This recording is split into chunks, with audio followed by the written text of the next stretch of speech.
No company is too big to fail. Of all the companies, Nokia must know it all too well. From selling 500 million phones in a single year to going bust, Nokia's collapse following the iPhone revolution is a classic case study. Now it has an opportunity to redeem itself with 5G technology. But it's losing that race too. With an acquisition gone wrong and lack of vision at the top, Nokia could fall for a second time. Here's a report.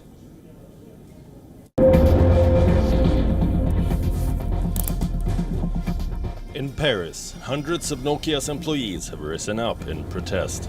They are holding up t-shirts that read, "COVID, spare me, but Nokia wants to kill me." CEO Rajiv Suri is a special target.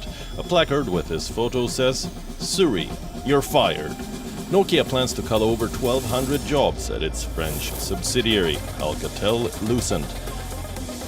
Most of the layoffs will be carried out in the Research and Development division. The unions are shocked that Nokia is doing this now, at a time when R&D is needed the most to catch up with Huawei and Ericsson, Nokia's two strongest competitors in the 5G race. Yet again, history is repeating itself. Lack of vision pushed Nokia out of the cell phone business. Now the telecom network business is coming off the rails.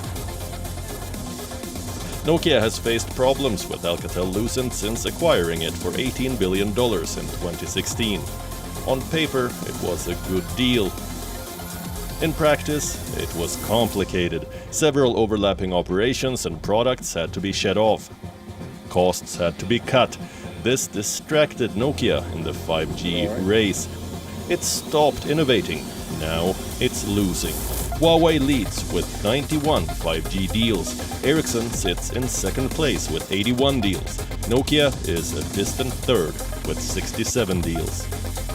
On the financial front, Nokia has been leaking money since the Alcatel-Lucent acquisition, also due to poor investments in expensive products.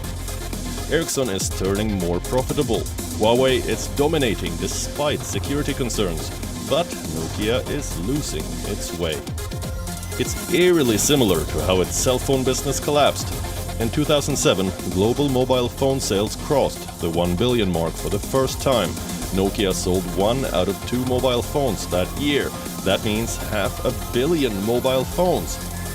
The Nokia 1100 had become the world's largest selling mobile phone, over 1.2 billion units sold since its launch in 2003. Forbes asked the perfect question when it made Nokia its cover story for one of the issues.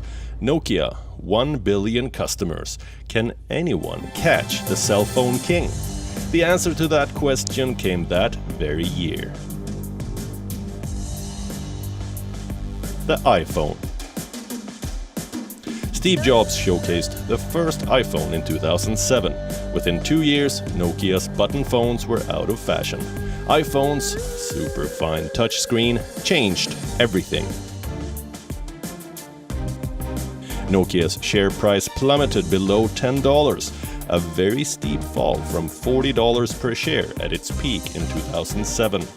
By 2013, iPhone sales were 5 times that of Nokia's. That year, unable to adopt, innovate and compete with Apple, Nokia sold its mobile phone business to Microsoft.